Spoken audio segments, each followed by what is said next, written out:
Good evening and welcome to another edition of the Post Route. I'm your host, W. Earl Kitchings, and man, let me tell you, this is probably one of the most exciting shows I've been looking forward to since we started doing the Post Route shows. I am just super excited. Why?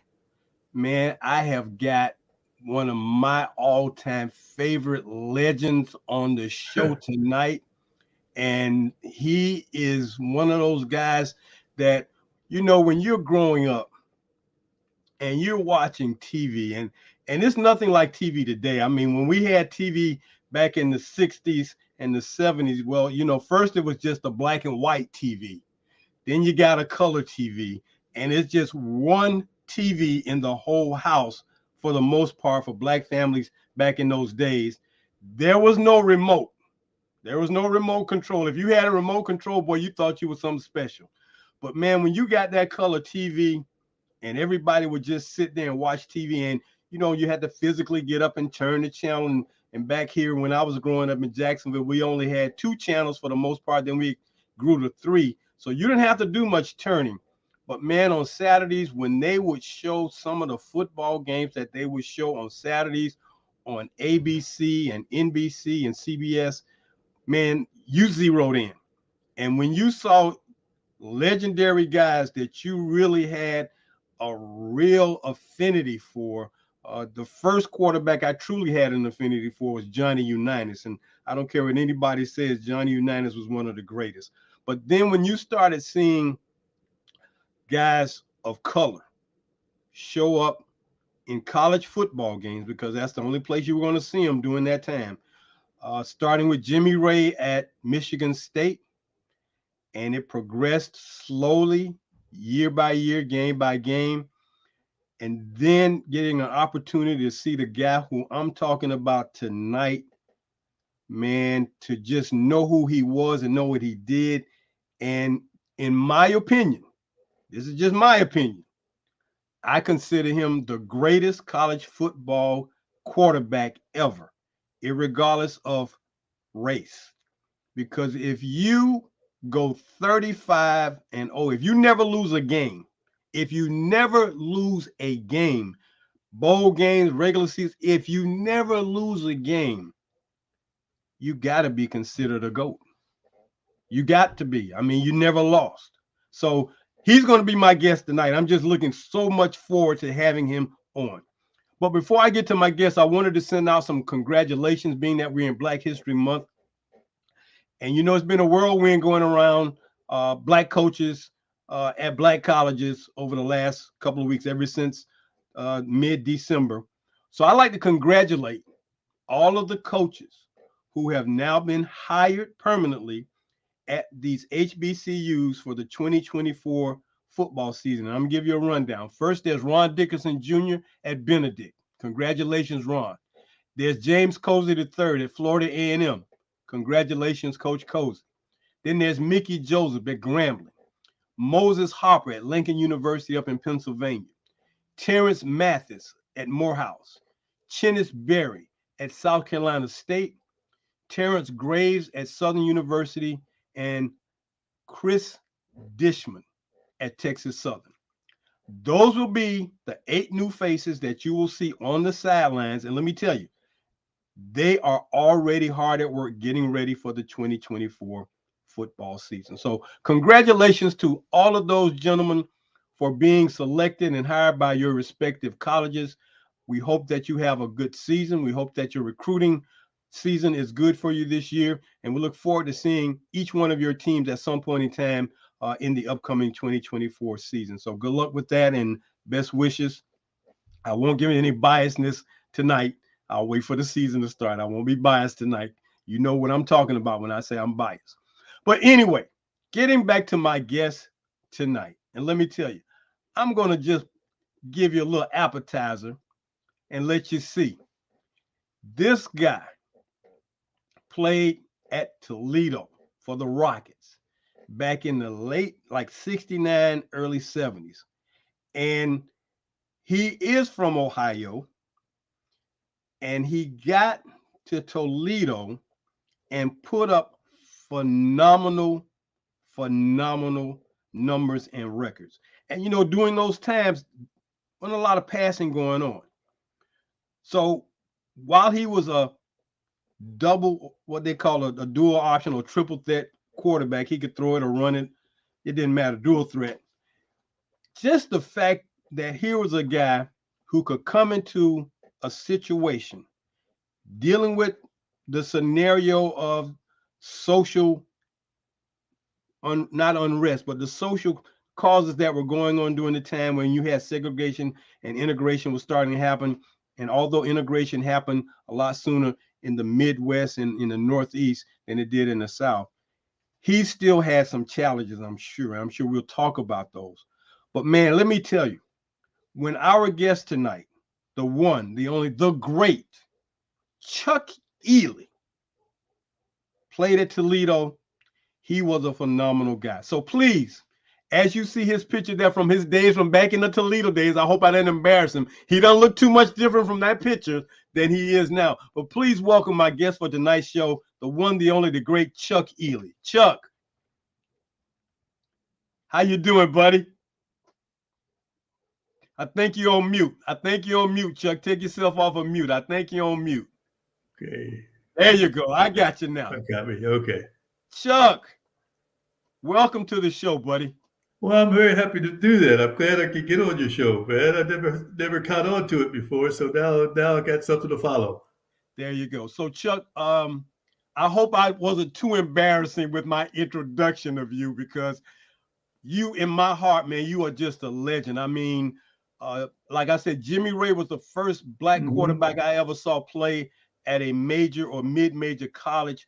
You were the second guy that I was aware of, man. And when I found out that there was a guy out there like you, I became one of your biggest fans. Oh, well, it's good to know. Good to know. So let's talk a little bit about your transition from your hometown.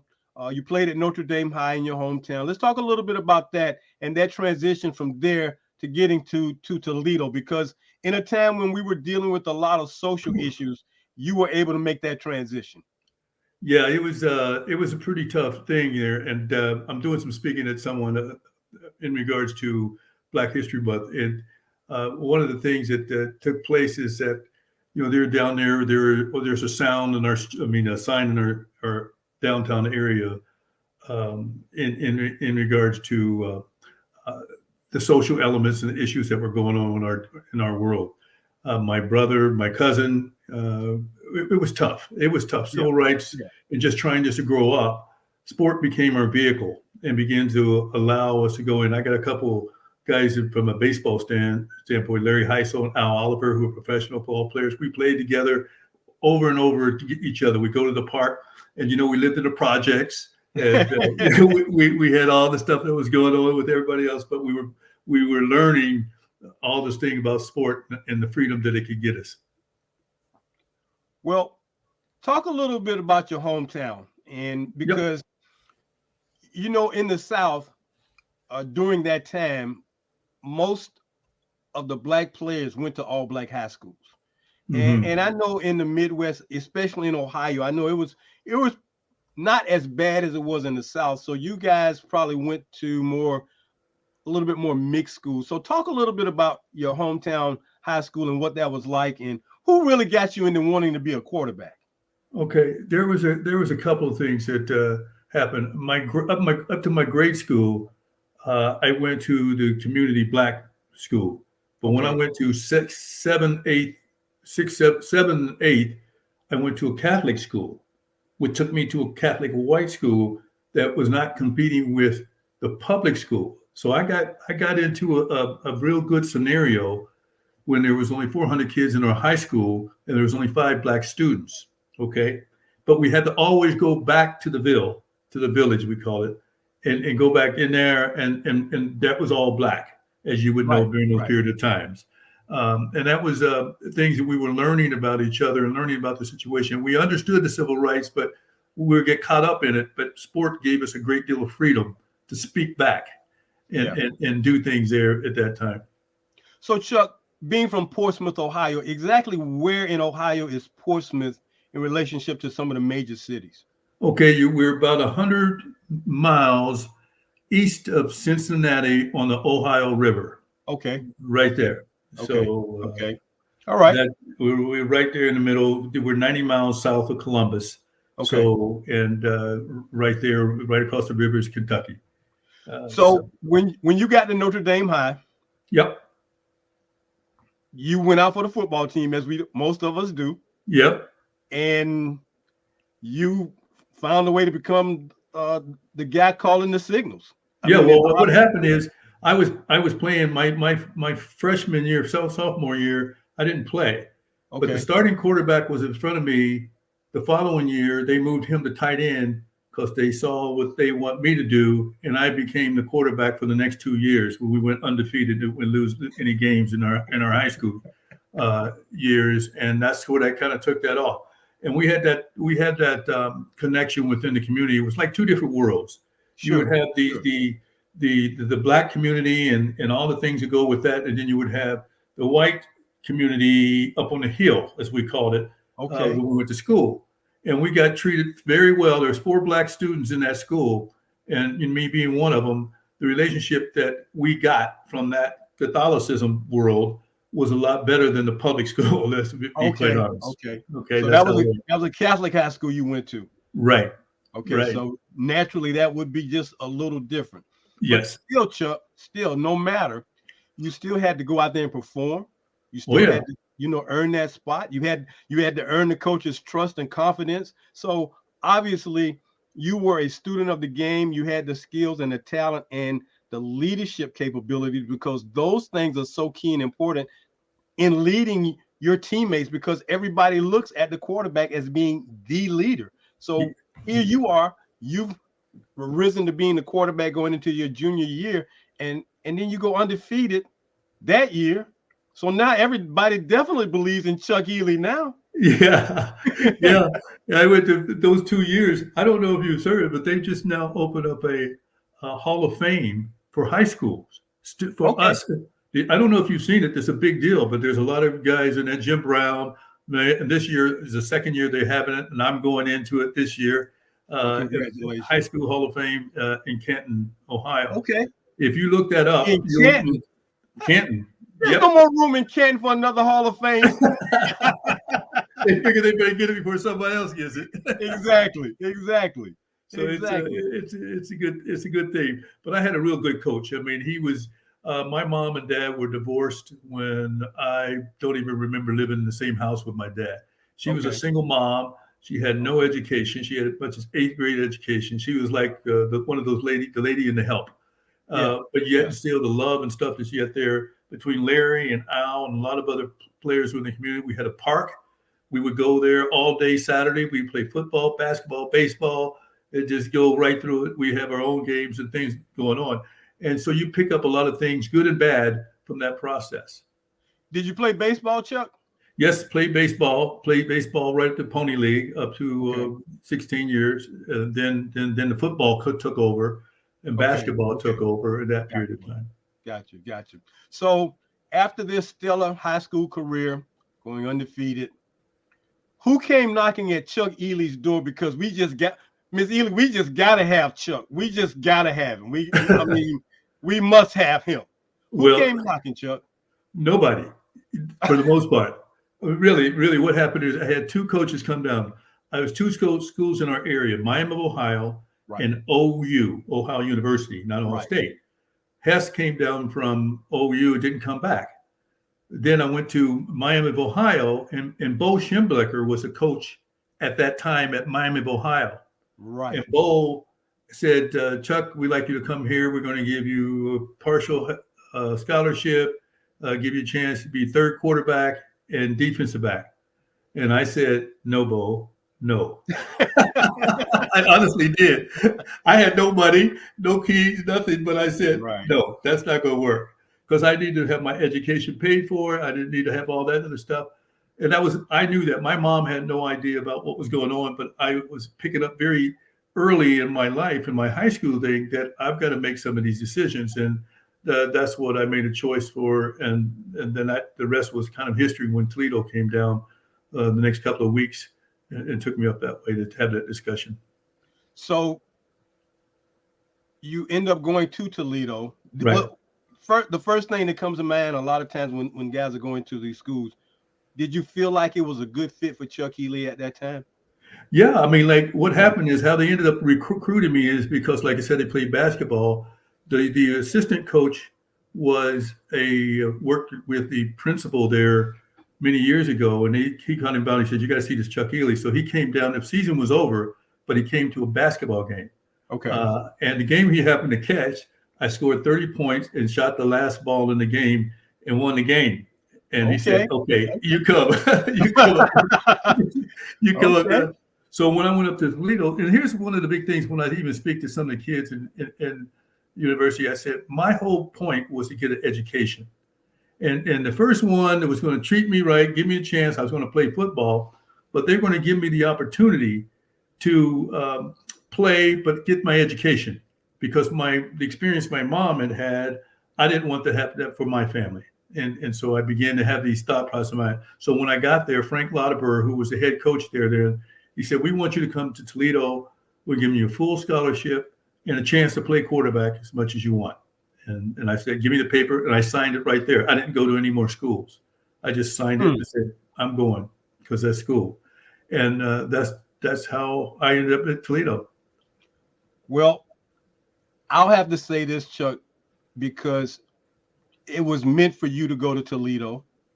I mean, and I'm saying that from somewhat of a spiritual standpoint, because had you gone someplace else, maybe the 35-0 record that you accomplished at Toledo would not have happened, or you may not have had the teammates that you needed at Toledo. So a lot of factors could have come in. So Miami wasn't hot. Ohio University wasn't hot. Toledo, man, made everything just right, and that's where you were supposed to be, because the rest is history. So you get to Toledo, and now, again, they told you're going to be the quarterback, but you still have to prove that you are worthy of them giving you this. So what was it like when you first got to Toledo? I mean, how did they treat you? What were your teammates like? I mean, just what was that whole experience like when you first got there? Well, it's good. That's a good question, because I come from a town of 25,000 people.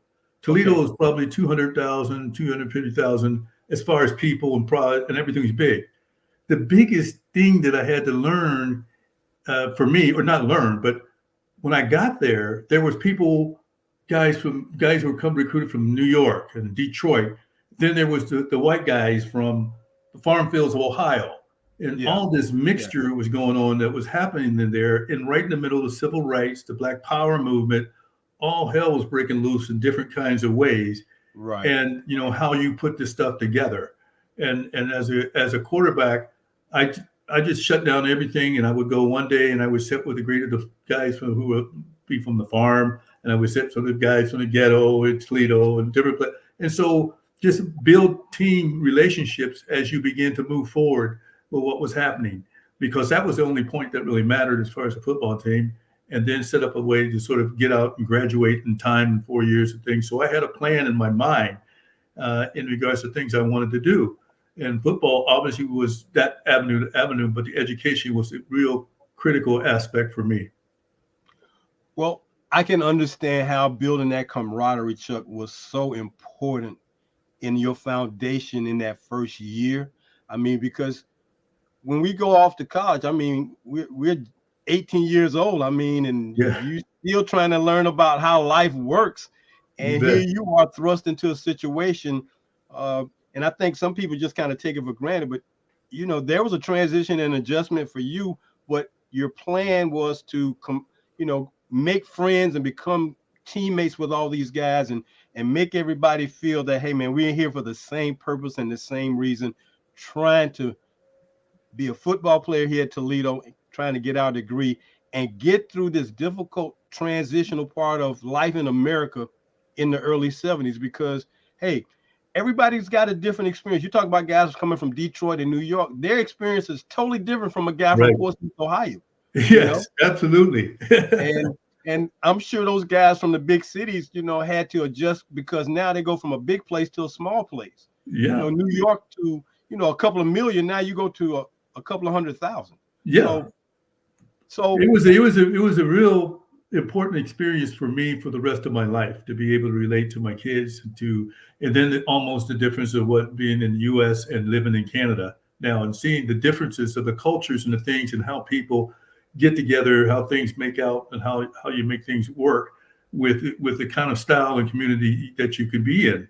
Where that was like when we were on a campus there, it was like our community, and we had to learn how to learn. I remember when I first got into one of the places I went in downtown, well, not down, a part of the black part of Toledo, and it was during Black Power movement when they had the guys with the guns and the thing.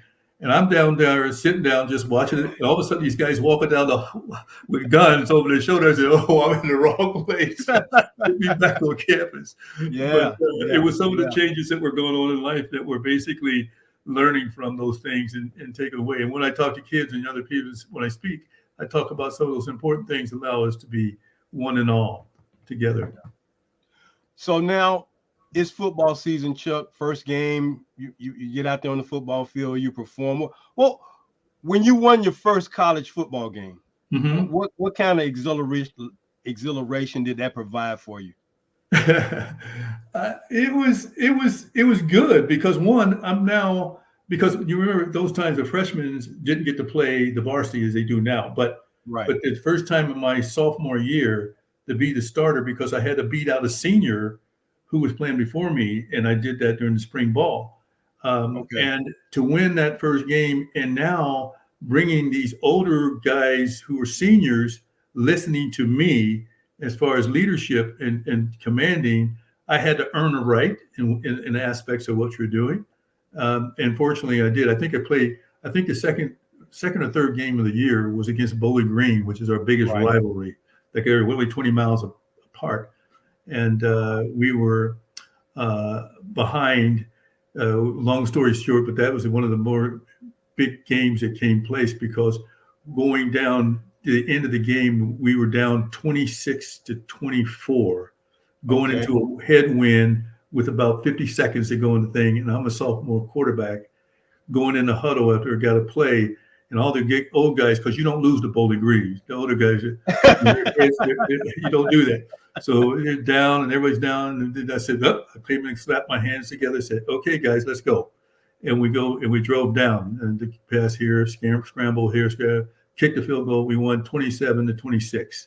Wow. And that got all the seniors now sort of holding on to me now because they said, okay, you are a guy. And that made me feel really good. Well, I'm sure it did. I'm sure everybody was elated after beating your number one rival that way in a come from behind victory like that.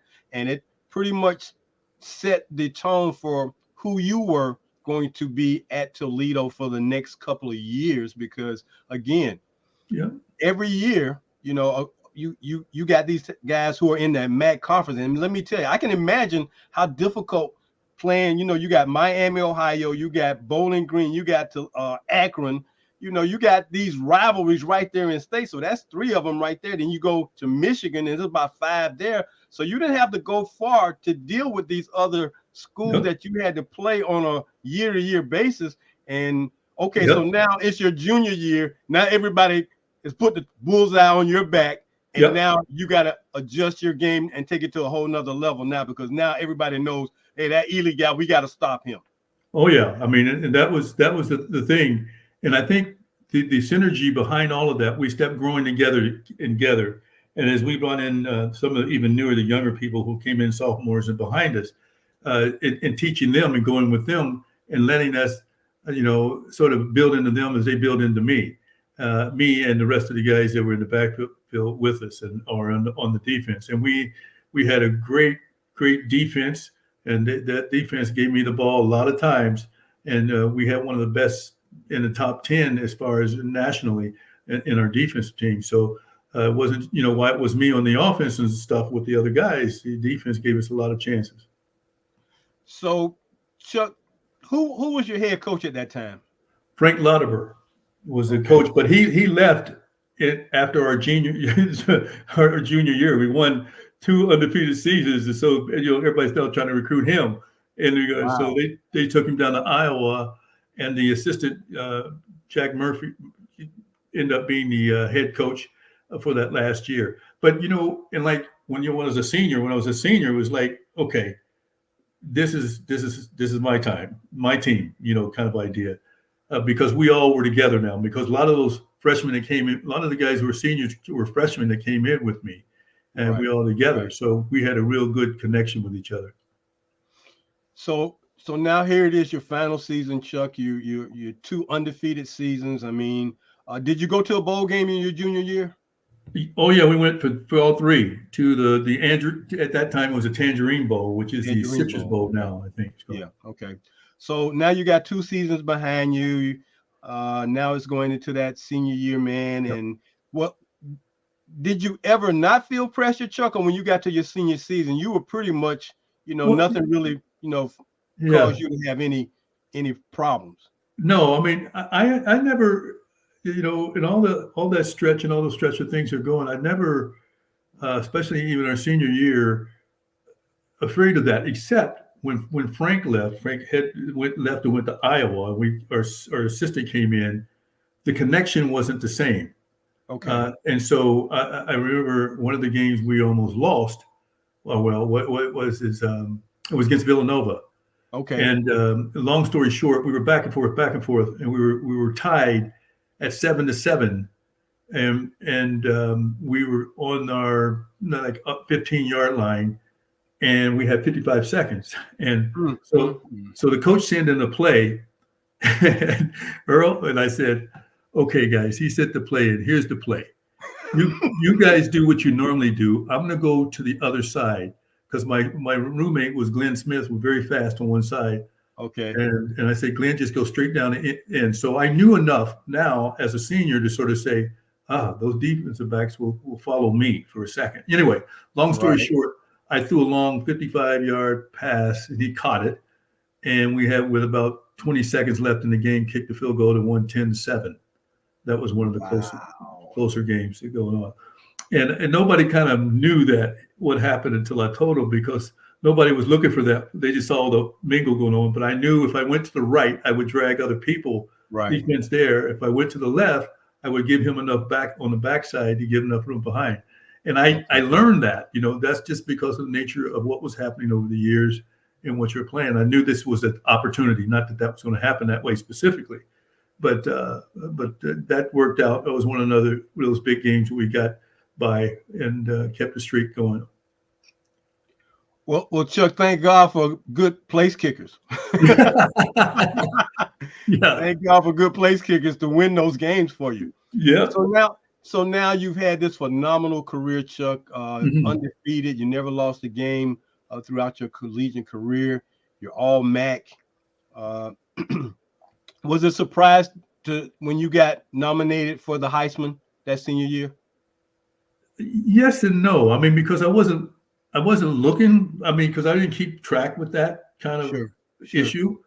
So when they said that, I was pleasantly surprised that all the things that were going on in society and within the teams and the bigger schools and all their people to be put into that layer was a very honorable thing for me to feel comfortable about. Well, Chuck, the great thing about, being nominated is that, a lot of people don't know that the Heisman Trophy basically has about 8 to 10 finalists every year. We only hear about the top 3, maybe 4. Yeah. But as I was researching this, I was like, okay, well, there's at least 8 to 10 guys that get nominated. It's just a matter of how many who get the most votes. But for you to be nominated, for you to finish that balloting 8th on that list, I mean, that's basically saying, well, we think this guy's the 8th best college football player in America. I mean, that's the way I read it, because it's like, okay, he didn't win it, but hey, he was on that list, and there was 1,000 of other guys whose name wasn't on that list. So to be honored that way, especially a Black quarterback at a mid-major school during that time, I'm sure a lot of people weren't expecting that, but again, you did a lot, and then you were All-American on top of that, Chuck. So you had a phenomenal career, and man, to know that what you did on the field was worthy to be nominated and worthy to have people know just how good you were? Well, I was very honored and pleased with that what happened with that career there. And on top of that, I graduated on time, which was And my hope. and that I'm sure made your mom most proudest. Yes, yes. Very good. Well, Chuck, I'm going to take a quick commercial break. When we come back, we're going to pick up the Chuck Ealey story. Chuck Ealey leaves Toledo and heads to Canada. We're going to take a quick time out. This is the Post Route. I'm your host, W. Earl Kitchings, talking with legendary quarterback from Toledo, Chuck Ealey. Stay with us. We'll be back after this quick break. So here's the deal. When you want to find out more about guys like a Chuck Ealey, you need to order the book, The Forgotten QBs, because that book is the reason why we have a Chuck Ealey on the show tonight. That book was written so that the legacies of Black quarterbacks, no matter what college they played at, their legacies will never be forgotten. So in this book, it's got history, it's got statistics, it's got the bios of some of the top quarterbacks that played this game from 1903 to 1990. All you need to do is go to my website at quarterphiback.com, click on the icon for books, and you can order your copy of The Forgotten QBs. Only $35 and shipping is free. Take advantage of this offer, and we look forward to hearing from you. And then secondly, if you're looking to wear that great gear from for your college, go to the Anthony Lawrence Collection. The Anthony Lawrence Collection located out in Baton Rouge, Louisiana. They've got a store, but they can definitely take your online order and get you that phenomenal gear that you might like to wear on Saturdays or any other time that your team is playing.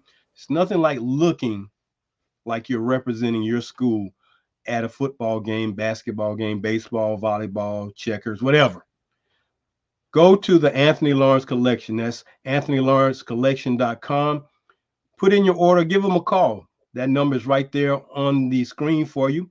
And let them know that you heard about them here on the Post Route. That's the Anthony Lawrence Collection for all of your HBCU gear.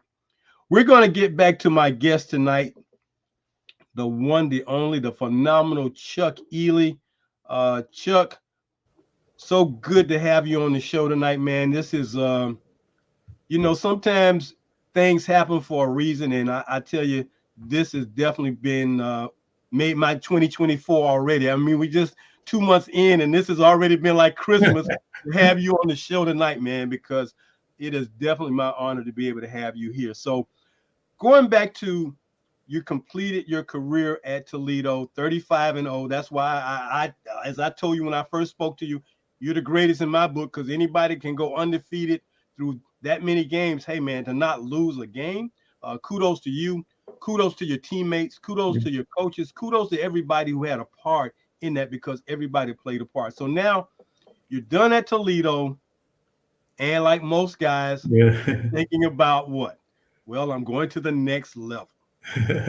And being that you're right there in Ohio, I would think that the Cleveland Browns would definitely know about you and say, well, let's give this guy an opportunity to come try out if we don't draft him. So let's talk a little bit about what happened after leaving Toledo and graduation, and what your thoughts were on where you thought you would be headed after leaving the Rockets. It's kind of one of those things that I recognized what was going on, and the opportunity to play quarterback and be Black was just not something that they were definitely going to offer. Now, before all of this even happened, my whole number one objective was to graduate on time and to get my degree. Yeah. Because the rest was going to be bonus. That's the way so I wasn't playing to play in the NFL, believe it or not, because it wasn't like me trying to do that to death. But when I got there and I was being competitive and being there, I saw no reason why I shouldn't be there, in regards to it. But I understood what was happening within the time and what was going on. And so I forged my way through my degree, making sure that that took place. And there. Now, I got two calls, one from Kansas City and one from Denver. And both of them came and says, well, we would like you to come up and run a 40. And I going, how many of your quarterbacks run 40s for a time? Exactly. And I said, well, no, that's not going to work. It's just almost like when I had with Miami. I said, don't curve. Okay, so no. So I turned that down to go and run a 40s to see who. I said, I'm a quarterback. I'm not a defensive back or a wide receiver. No, thank you. And so that was basically it. And I worked with one of the businessmen in Toledo, and I had an opportunity to have a mix it within a business with him, and that was on the thought process before I ended up going up to Canada to play. So how did you get to Canada, Chuck? I mean, because they were the people that were in Canada. They have a list that they put you on. So my name once was with Toronto, but they took me off and somebody else. They pick it up and you're in that one guy that's there. It's almost like the draft, but not quite. They came down and said, we would like for you to come up and play for Hamilton. And I didn't know much about the Canadian Football League. I said, sure, I'll look at it. I looked at it and said, I'd like to play 4 or 5 more years. I mean, I wasn't looking at football as a career thing to do, but I wanted to still be able to play a few more years if I could. And so that's how it all started. And so after driving up, going from Toledo to Detroit, being about an hour drive, and the next step over the bridge, I'm in Canada. So, so now I'm going into Hamilton to talk about the opportunity and end up signing up after a number of visits to play in Hamilton. Okay. So what was that transition like, Chuck? And just for people who may not know it, in Canada, the football field is longer and it's wider. You only get 3 downs, and there is no thing where a man can't be in motion going toward the line of scrimmage. So what was that transition like? Because, a lot of times at that particular time, you may have been one of only 1 or 2 guys, black quarterbacks in Canada at that time? Yeah, that was it. Okay. So that transition of going from American football to Canadian football, where it's like wider, longer, a little bit more that you got to do a little bit more running, and 2 downs. If you don't make a first down, you're punting away. And then even on a punt, there's no fair catching on a punt. Yeah, that's what I said too. I do what I said. But what it was is that the field is bigger and wider, but there's 1 extra player. It's 12 instead of 11. Okay. So it's that sort of size. They got end zones that are 25 deep, so you could throw a long pass from the 5, kind of idea. So some other things you adjust to and you adapt to, but the game was fun. The game gave the opportunity to people who didn't have to be super big in size, but at the same time be competitive. And a lot of guys came up to Canada and they go back and they ended up playing state, and a lot of came up and stayed. And I think that one of the greatest things for me was the culture issue that there was allowed us the freedom to be who we wanted to be without color being an issue from the way we were playing. And I thought, wow, this is really unique, in the concept of how things are done in a different country in the world. And nothing bad or bring anything else down. It's just that people were just great in regards to how they do. And, at that time, they still left the doors open. It was just a trustworthy environment. Very few guns or bad things like that going. So it was kind of a thing. My wife and I finally when we got married, it says, this is good. This is a good place to live as well. So we stayed there and played a few more years with a couple of teams, and then they asked me to play more, and I said, no, it's time for me to go on and do the things that in my own head, deep down inside, I wanted to do in business and doing things and have some impact on our kids growing up and things like that. Once we started to have kids, so it gave me a good fresh opportunity to sort of look at the world as a bigger global thing than just me being in the States. Well, Chuck, I got your resume posted up, and in 1972, you go to Canada, and your winning ways and your honors don't stop there because, hey, Yeah. Rookie of the Year, Grey Cup winner. I mean, it's like, man, what a roller coaster ride you've been on since high school for almost 7, 8 years, man. It's like, who could want it better? Or how could it get much better? I mean, just win. You Yeah. know, you were the epitome of Al Davis. Win, baby. Just win, baby. Just That's win. all you kept doing, Chuck. But the fact that you got to Canada and excelled in Canada in a different Yep. type of league, a different type of ball game, again, the transition that you had to make, and you made it so effortlessly or not with too much problem, speaks volumes about the kind of not only person but the kind of athlete you were. And to make that transition, man, that was something phenomenal. Yeah. Something phenomenal.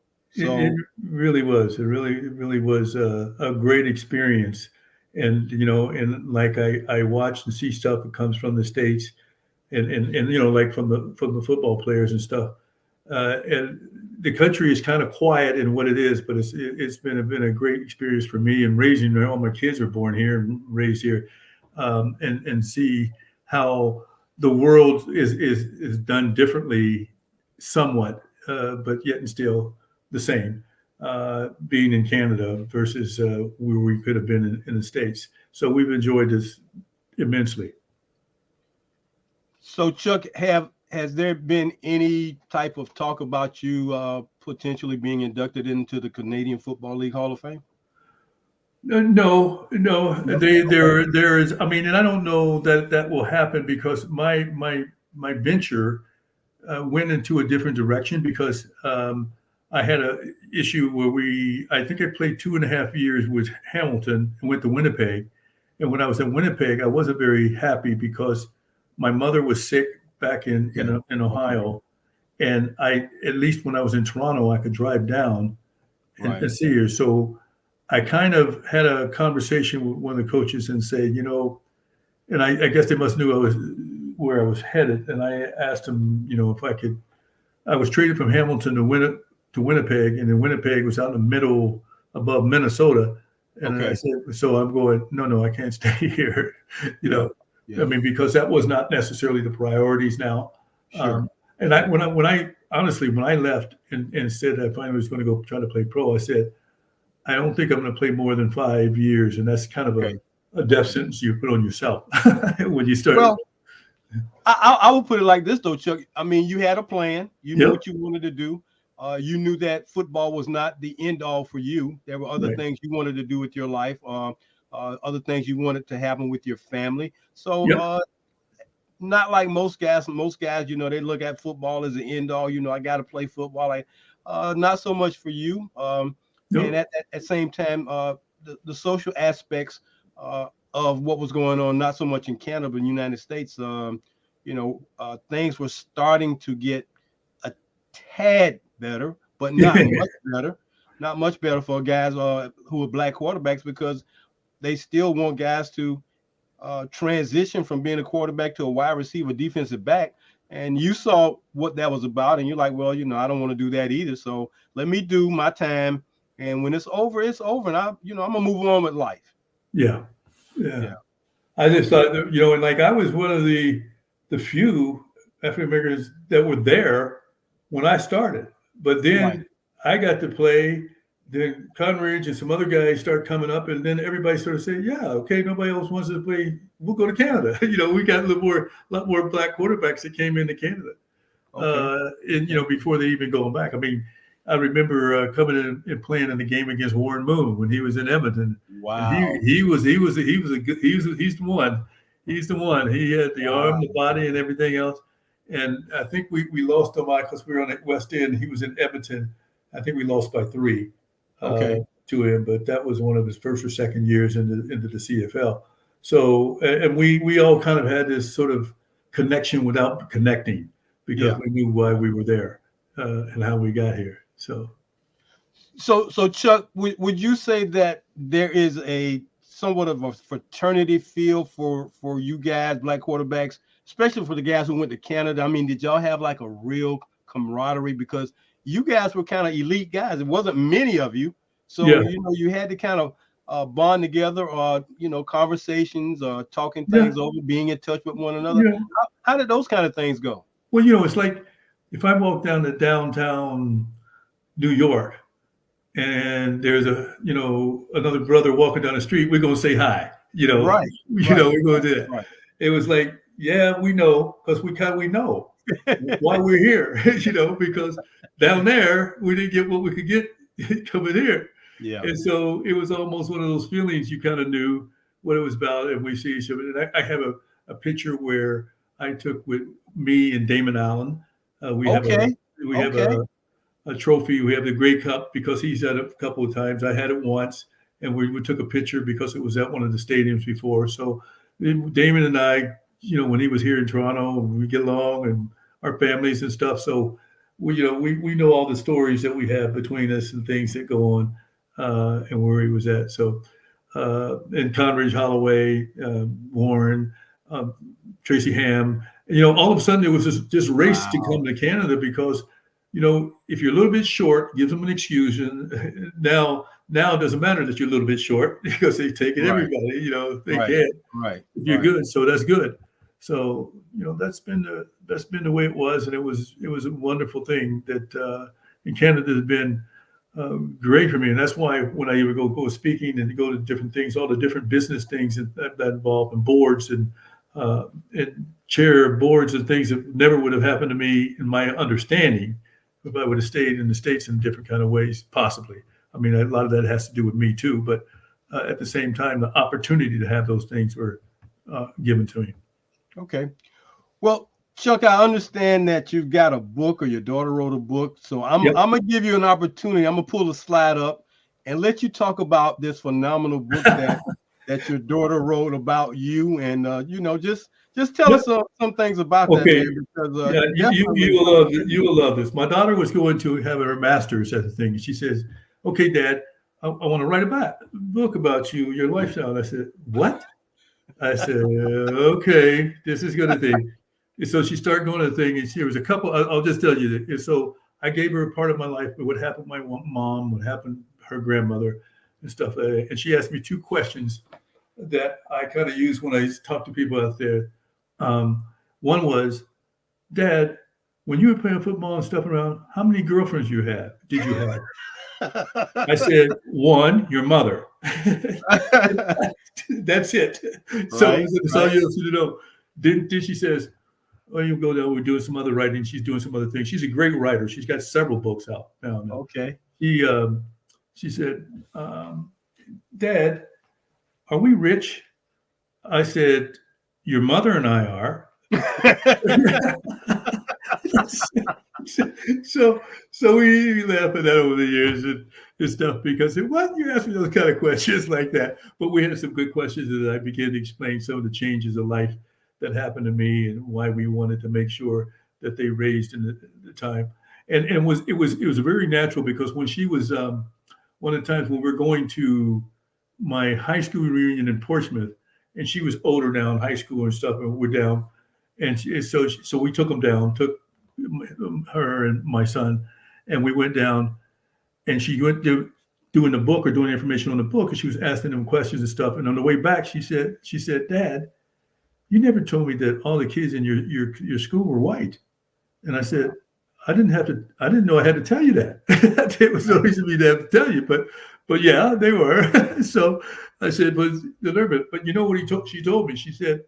I said, "What do you think?" She said, "Well, we don't do that here in Canada. I mean, we don't have the same thing. We do have the court black and white, that issues here." Yeah. She said, "They think more in culture." And I said, "What do you mean?" She said, "You could be a Jamaican, and because you're black, you might not get in the clan. You might get in the group. So if you could, so she dated a white guy, she dated a Jamaican guy, she dated a Indian guy. It's the culture that holds you in and out, not the particular color." Okay. From a realization of some of the things that took place. So I was learning from her too, as they began to adapt to things in Canada and the great diversity in Canada as far as different cultures and how many different cultures and how the interaction takes place a lot more. So she wrote this book about you and your life history, and tell people how they can get a copy of the book if they like to get a copy of the book, or how they can, you know, Well, they can do find the out about biggest, the the book. easiest way has been Amazon, Okay. and it's on the Amazon list that they can have it. And she's done very well with it. She's got some good rewards and stuff from it. But she's written some other books in regards to kids and young kids and culture and things like that. And so you may see the other books that she does as well. She's she's moved down to Florida now. Right Oh now, wow. she's just down there right now because her son, my youngest grandson, out of six, uh, he's like 6'3", and they don't have a lot of football playing in here, and he wanted to play football and basketball, and he's good at basketball. Okay. So her husband is Mark is a real estate person, so he's got property. He can go back and forth, and she Okay. can go back and forth with her book while they get him to go to school. So that type of thing. So they're there not permanently, but for a period of time to get him through his school and in the states, and he's doing well. So they're all things. My son, my oldest one, he spent 10 years. I'd say 10 years in Japan over Okay. there doing some work and teaching and stuff. So they're getting a lot of diverse things and background things that becomes very important. So the title of the book is called The Stone Thrower, Yeah. Life About Chuck Ely, the great Chuck Ely. And you can go to Amazon and get a copy of that book to read more about Chuck and find out, you know, a little bit more about this great American slash Canadian Yep. who has done some phenomenal things, not just on the football field, but a lot of things that he's doing now. So real quick, Chuck, we got a couple of more minutes. What are you doing now with yourself up there in Canada? I'm getting my knees fixed. I know a lot of guys doing that. No, I actually just as semi-retired. I'm going to be doing. I had to get some knee replacements, but I'm going to go. I was doing some corporate speaking and some school piece speaking, looking at universities and speaking, especially the athlete worlds that go into that side, but doing a lot of corporate things because I found that through the process of all the things that you saw on that list and things and stuff that I work and being the head of a board of chair of arts and Yeah, that yeah. type of thing, um, that there's a way you can make things happier based on your business, based on your lifestyle, and the courage that we have to make choices that are right to do the right thing. So those are the kind of things I'm doing now and building on until the good Lord takes me away to be with Him at that time. So for that standpoint, my family and my avenue is making a difference in other people's lives by giving them information that might support what they're trying to do when I speak. Is my channel now. Now I had done some work before with a number of different companies. I was in financial services, and I still have a connection with that group that I been with as well. Now, I know you have a foundation. Yep. Speak a little bit about your foundation before we close it out. Well, I mean, I found that people were doing a lot of things for me, and so I had a friend of some people from the university, like Rick, which I think you may have talked to. We got together and started creating the Undefeated Spirit. It's about an Okay. attitude that we don't quit and that we build on. And then we start encouraging young kids to go to school and recognize them ones that they can't, and just give a little bit of stipend or be encouraging to them as well. I'm going to be doing some other things that maybe within the avenue of charity with young kids who are. My brother died of cancer at age 5, Oh and some of wow. the things that when my mother remarried, and so some give backs to those type of things, as well as letting people know about their own attitude, about the attitude and how they build on and reach out to each other and build on that thing. So that's primarily where the foundation basically has gone, so that people can pay. When you have this undefeated thing, you now you at least get the people. Okay, what is that? What is that Yeah, about? yeah, Kind of idea. absolutely. Okay, now let's Mhm. get down to it now. So that's pretty much what it is. Well, Chuck, is nothing like being a human servant in this day and time, giving back. That's so critically important, especially giving back to children in this day and time. So continue to do a great job with your foundation. Thank you so very, very, very, very much for being a guest with me tonight, Chuck. This has meant the world to me. I'm going to cherish this for a long time, man. And I look forward to the day when we can actually sit down face to face, man, and just have this same kind of cordial conversation, man, because you are truly an inspiration to me. And I want to just say thank you again for who you are, what you've been, and what you're doing in your life right now. Well, thank you very much. I appreciate the opportunity just to share. Most people think you're kind of off on the booty somewhere, but when you get this opportunity to share with other people and learn from them and learn from the things that we do, is always a good thing. So thank you very much for the opportunity. Okay, Chuck. Well, we're going to talk to you on the other side at some other point, and look forward to speaking to you soon. And continue to do good work, man. And God bless you. And thank you again. And we'll be talking to you. Okay. Thank you, brother. All right. Thank you. Take care, Chuck. Yep. Wow. Now, Santa, that could be my Father's Day, my birthday gift, my Christmas gift, kind of all wrapped in one. The great Chuck Ealy, folks, being with me tonight here on the Post Route. It does not get any better than having a legend like Chuck Ealy. I mean, a pioneer in college football at a time when there were not many black quarterbacks playing. Again, in that Midwest, a lot of the quarterbacks that we're aware of in the Big Ten and in the mid-major colleges, they got opportunities. And Chuck Ealy was one of the guys who got major opportunities in the late 60s and early 70s, as you saw his resume. So again, thanks to Chuck Ealy for being a guest tonight. And we are certainly happy and privileged that he got on here. So before I close this out, let me just go back to one thing real quick. If you want to find out more about guys like a Chuck Ealy or Jimmy Ray or just anybody who played the game of college football between 1903 and 1990, because that time, that era, those eras, those decades were very, very sensitive decades and issues with black quarterbacks being thought of enough to be given an opportunity to play. You can order a copy of my book, The Forgotten QBs, that talks about Chuck Ealy. It's got his bio in there and many, many others. Price is only $35. You can Cash App us or Zelle us and go to my website at quarterfiveback.com and get a copy of the book, The Forgotten QBs. Only $35. And then if you want to get the best in paraphernalia for your college, go to the Anthony Lawrence Collection at anthonylawrencecollection.com and get your gear. Tell them you heard about them here on the Post Route and see what they can do for you. That's the Anthony Lawrence Collection. Well, once again, we want to say thank you to the great Chuck Ealy. And man, I am just elated. I hope everybody enjoyed our show tonight. Looking forward to having more guys like Chuck Ealy. I'm telling you, we're lining them up. I'm talking to people, trying to get some of these folks lined up.